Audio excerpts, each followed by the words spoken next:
ఇద్దరు కొట్టుకుంటుంటే మూడో వారికి లాభం అన్నట్లుంది పరిస్థితి. రాష్ట్రానికి ఏపీకి మధ్య జరుగుతున్న ప్రతి పంచాయతీ కేంద్రం దగ్గరికెళుతోంది. మొన్న కరెంటు కోట్లాట, ఇప్పుడు నీటి పంచాయతీ. అన్నింటికీ కేంద్రం సర్ది చెప్పాల్సి వస్తోంది.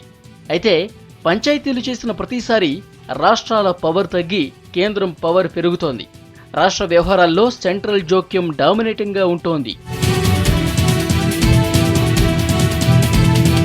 కృష్ణా నీటి విడుదల వ్యవహారంలో ఇదే జరిగింది. సాగర్ నుంచి కృష్ణా డెల్టాకి నీటి విడుదలకు రాష్ట్రం ససేమిరా అనటంతో కేంద్రం జోక్యం చేసుకుని ఒప్పించింది.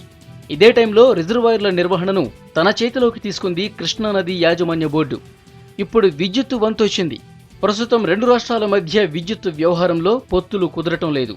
ఏపీ సీఎం బాబు తీరుతో ఈ వ్యవహారంలో కూడా కేంద్రం జోక్యం పెరిగింది. ఒప్పందాలు పక్కన పెట్టిన ఏపీ జెన్కో తెలంగాణకు జీరో చూపిస్తున్నట్లు తెలుస్తోంది. దీంతో రంగంలోకి దిగిన కేంద్రం బెంగళూరులోని డిస్పాచ్ సెంటర్ నుంచి రెండు రాష్ట్రాలకు విద్యుత్ పంపిణీ చేస్తోంది. విభజన చట్టం ప్రకారం రెండు రాష్ట్రాలకు లోడ్ డిస్పాచ్ సెంటర్లు ఏర్పాటు కానున్నాయి.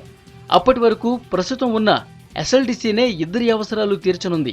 రెండు రాష్ట్రాల పంచాయతీల మధ్య పంచాయతీలు భవిష్యత్కి మంచిది కాదంటున్నారు మేధావులు. గొడవలు ఇలాగే కొనసాగితే ఇద్దరి జుట్టు కేంద్రం చేతిలోకి వెళ్తుందని, తర్వాత లాక్కోలేక చావాలని విశ్లేషిస్తున్నారు.